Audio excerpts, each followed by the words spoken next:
Hello, everyone. Welcome back to Viva Viv. That stands for Vision, Inspiration, Belief, and Empowerment. My name is Vivian, and if you are new to my channel, I'm so excited to have you on. I am a doctor specializing in mental health, and I'm also a relationship coach. If you've gone through a relationship heartbreak, trying to redefine, rediscover who you are, and create the life that you desire, I want to say welcome. This is a home and a place for you. So what we're going to be talking about today is how can you be okay being by yourself?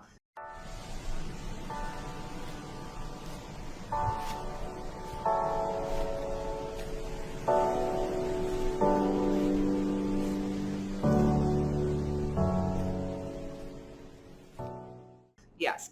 How can you be comfortable in your own presence, being in an alone place by yourself and be absolutely comfortable and okay? And it can be an absolutely scary feeling, especially if you've been one who's gone from one relationship to another relationship to another relationship. And now you're kind of being forced to be in your own presence by yourself.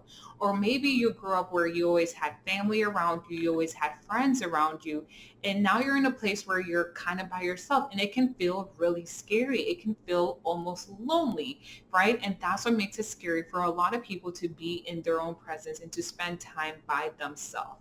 So I want to just talk about what makes it scary, what you can do about it, so you don't have to feel like it's a scary thing or place to be by yourself. So initially, what would make you feel afraid to be by yourself is that fear of the thoughts coming into your mind when you are alone. So typically, when we're in silence, when we're in stillness, all the negative thoughts, all our worries, the past wounds, the past relationship mistakes, all those thoughts will come flooding because you're actually giving yourself time to sit still and think and process. And we don't like feeling pain. That's the reality. We don't like feeling pain. So we will hide that pain by staying busy, working a lot, hanging out with friends, going out to social gatherings. We will listen to a lot of music. We'll be on social media scrolling, even though we don't need to be scrolling, but just kind of wasting time because it's hard to be in your own pain and be forced to face it head on. So that's why we will distract ourselves so that we don't have to be in our own presence and feel like we're in our own misery. So that's one of the top things that makes it hard to be in your own presence by yourself because you're being forced to face your demons. And we don't know how to process those things, and it can be hard to deal with. Another thing that makes it hard, being by yourself is that fear again of being alone or fear of being lonely. And the reality is that because you are by yourself, it does not equate to you being lonely. Loneliness is a state of being, right? State of being as though you have no one, you have no support, you have no connection, right? Nobody wants to be friends with you. It's an emotional state of being that for some people, it could be a reality where you don't have that network of support. But when you search and you dig deep down, you know that you can be accountable for yourself. You can support yourself in the way that you would like other people to, and you don't have to feel lonely in that way either. So although you're by yourself, it does not have to mean that you are lonely and you are alone. Not the case, especially if you have support from family and friends, that network, that's separate from who you are. But when you are by yourself, you're able to be in your own presence and enjoy who you are, separate from that family network, that friend network. And being by yourself does not mean that you don't still have connection with that network. It's just that you're enjoying your own presence. So being by yourself does not equate to loneliness. And sometimes having that fear of loneliness will make it hard for you to be by yourself, but that does not need to be the case. Another fear that will come up is the fear of FOMO, right? Fear that you are missing out. If you are not hanging out with people, spending time with people, you feel like you're missing out on fun and activities, especially if you were the person who was the life of the party, or you were the fun person, you enjoy connecting, spending time with people, etc.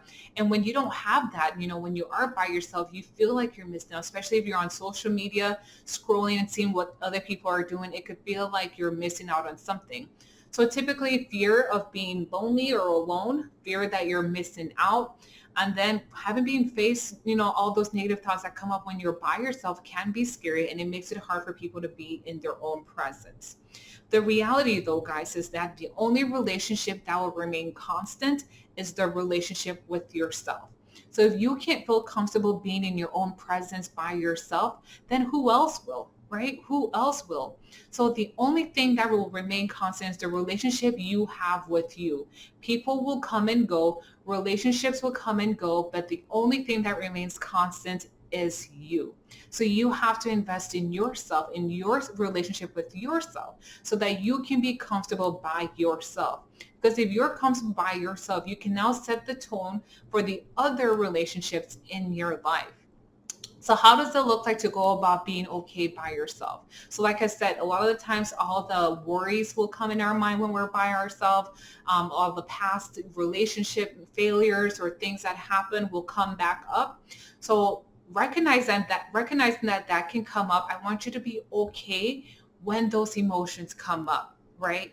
So I want you to be okay and know that emotions will come up. You don't have to run away from it, right? You don't have to be scared from it. But when you're able to face those emotions and fear, that's when you can start being okay being by yourself. Because trust me, those thoughts will come up. Those fears, those concerns will come up. And the minute you try running away from it by going and spending time with people, filling it with busy work, filling it with parties or substances, whatever the case is, you're not giving yourself permission to be okay in your own presence. So recognize that those thoughts will come up. It'll feel uncomfortable at first, but be okay sitting in that, in that thought, in that emotion that comes up, being able to work through it, process it. And this is where sometimes having external support can be helpful. So you can process those things that will come up, the triggering things, the memories, the what if thoughts, so that you don't have to stay stuck in it. So once you've done that, I want you to now next a mindset change, right? The mindset change comes where you recognize that being alone in your own presence does not equate to loneliness. So that requires a mindset change. Now, once you've done those two things, now I want you to start having conversation with yourself. That could look like being in a place of stillness where you're able to hear your own thoughts. That could look like journaling. Journaling is like having a conversation with yourself where you can process your own thoughts, process your own feelings, and not taking on the world, what the world is telling you, especially on social media. If you're on social media, consider either deleting it for a meantime or silencing the notifications so that you don't keep getting bombarded by external sources feeling like they are a connection to you when it's really not a true connection.